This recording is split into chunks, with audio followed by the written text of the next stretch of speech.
Time for us to bring in none other than Mike Cozzi. Good morning there, Mike. Good morning. And how are you this morning? Humid and foggy. All right, now, you made a mistake yesterday. I made a mistake. Very, very, very, very big mistake in in one of your predictions. What's what? You predicted that the Yankees would beat Minnesota last night. Now, wait a minute before you go crazy. You know what your mistake was? What? You didn't know who the starting pitcher was. Well, regardless of who was starting, they should beat the Twins. They're only 12 games under 500. You know who started. Guess. Oh, I know, Gray. That's right. Guess how many runs he gave up in 2.5 innings? I think 4. 5, actually, 5. Well, they gave up 10 in total. Well, still, they lost 10-5. So, anyways, you made a big mistake there. You should have factored that in. Yeah, the Gray factor, but like I said, you're playing a pathetic team. You should be able to outscore them. They only scored. The Yankees scored 5 runs last night, and 4 of them came on a grand slam.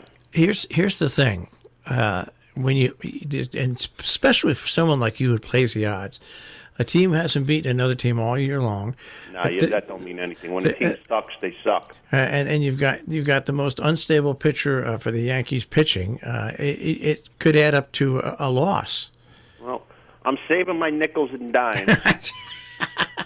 And when the Yankees play the A's, and all that stupid, boisterous New York money comes in on the Yankees and makes them probably a 1.5 or 2-1 favorite over the A's, I'm betting all those nickels and dimes on the A's. All right. So, anyways, I'll make up for it right there. All right. Before we go any further in that, I have to jump on the media again this morning. We are 1 week into the NFL season. Okay. Already, there are media reports all over the place about the Detroit Lions head coach is overmatched. He's not ready for the job. And already they're all over John Gruden. He shouldn't have come back. He should have stayed in the broadcast booth. Well, you know how the media is. It's one game into the season. And then finally someone with some sanity pointed out, well, every coach that was hired this year in the NFL had one thing in common on opening day. They all lost. You know, sometimes and being a Giant fan, I'm more than used to people jumping on the bandwagon, saying people should get fired and stuff like that. I mean, that's been my whole life with the Giant fans. But the national media, to get on this guy in Detroit, the media stinks. The media is the enemy. The media makes you. Yeah. And the media breaks you. It all depends if they like you or not. They're not the enemy. They just make stupid mistakes. They are the enemy. They are not. The only media that isn't the enemy is us. I don't know about that. All right, so these are the same guys that when Gruden turns the Raiders around and they have like a 7-2 record, they're going to say how great he is. And you know what he should do at that point? Yep. Not go to any press conferences. That's all. They stink. The media stinks.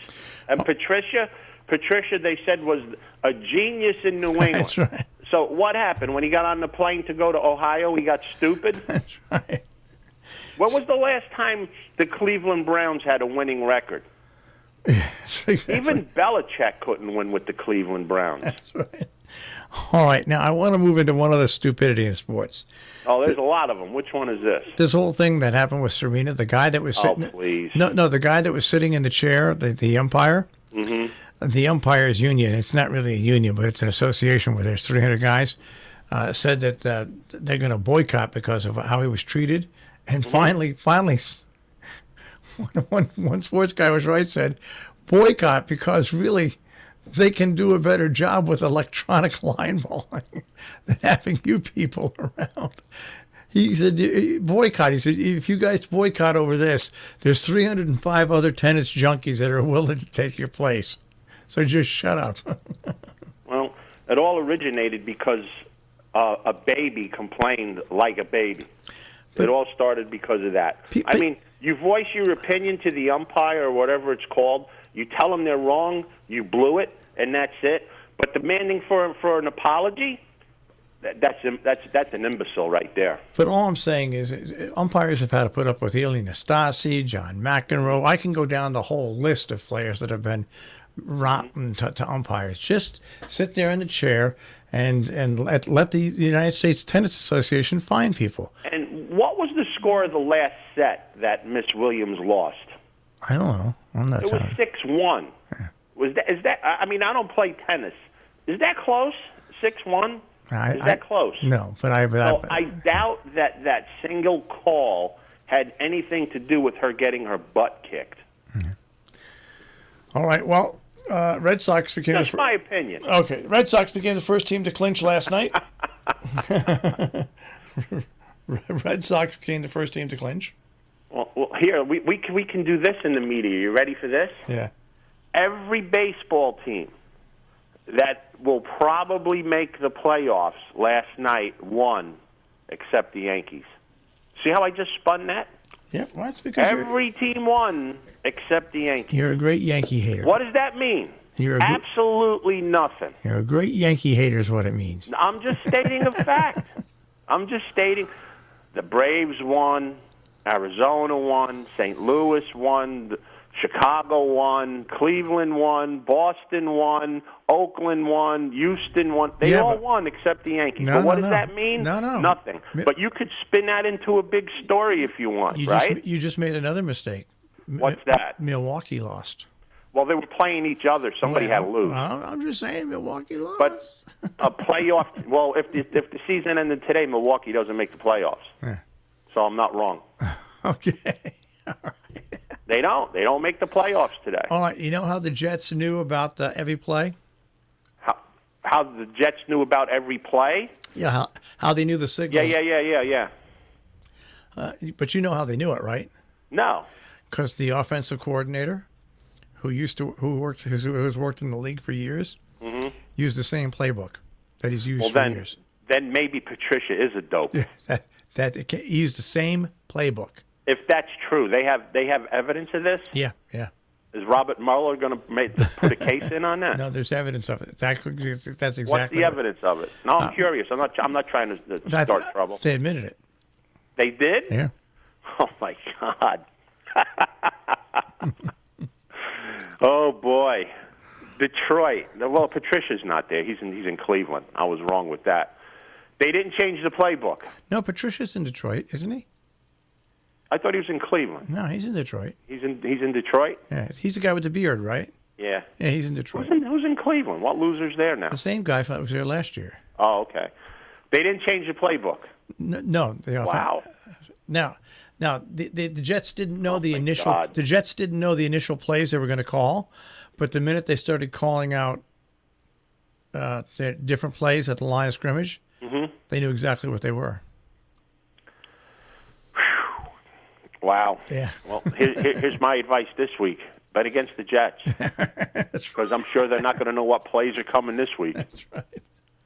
I mean, and you got to look at it because when I saw the stats initially yesterday morning, and I saw that the quarterback only threw for 180 yards, and I saw that they scored 48 points, I'm like, wow, how is that possible? Well, all the turnovers they got from Detroit on interceptions. Yeah. So now kind of makes sense.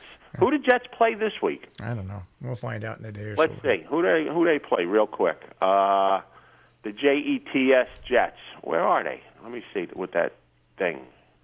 Oh, they play the Dolphins. Ooh, there's a total battle of ineptness right there. I would bet Miami beats them because I don't think Miami has the same playbook. I don't think so either. All right, we got. And let's see what happens this week. Detroit plays San Francisco. Yeah. Detroit plays San Francisco. Oakland goes to Denver. If Detroit goes to San Francisco and win, and Oakland goes to Denver and wins, all of a sudden those two coaches are geniuses again. All right. Anything else we could talk about? No, big. We'll stay with football for a little bit. Two teams that were pretty inept last week, the Giants and the Dallas, play each other this week in Dallas. That's a big game for both teams because you don't want to start the season 0-2, and one of them will be 0-2. So that's a Sunday night game, so that should be pretty interesting. Absolutely. And the quarterback for Dallas should sue the team for for lack of support. They traded away all his receivers. They Witten retired, and the poor guy has no receivers. None. Well, they got rid of Bryant. Yep. They let him walk. Witten retired, and they didn't replenish anybody. So who's he supposed to throw to? The popcorn guy. He's got nobody to throw to. Unbelievable. And that also affects the running game because now they can stack up on the running game. Oh, yeah, they can put 8 in the box, 9 in the box. Sure. And then in another interesting game, with Tampa at home after they beat up on the Saints, the Eagles go to Tampa. So we'll see if Tampa's for real this week. All right, Mike.